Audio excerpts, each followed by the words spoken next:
Alors, Monsieur Brahim Mamouche pour le MoDem. Oui, merci Madame la Présidente. Madame la Présidente, Monsieur le Directeur, je voulais vous interroger sur le radon, ce gaz radioactif d'origine naturelle qui est issu de la désintégration de l'uranium et du radium dans la croûte terrestre et qu'on retrouve dans l'eau, l'air, de manière plus concentrée dans les lieux confinés comme les mines souterraines et également les parties basses des habitations. Il est du territoire néo-zéland et selon votre cartographie du potentiel du radon la plus récente, une partie de ma circonscription est classée en zone 2 sur une échelle de 1 à 3.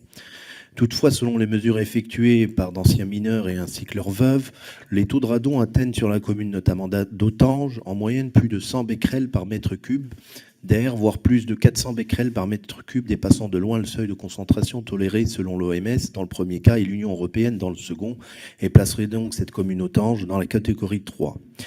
Or, depuis 1987, il est attesté que le radon est la seconde cause de cancer du poumon après le tabac et devant l'amiante, représentant près de 3000 décès, soit entre 5 et 12% de décès par cancer du poumon, avec un risque aggravé pour les fumeurs.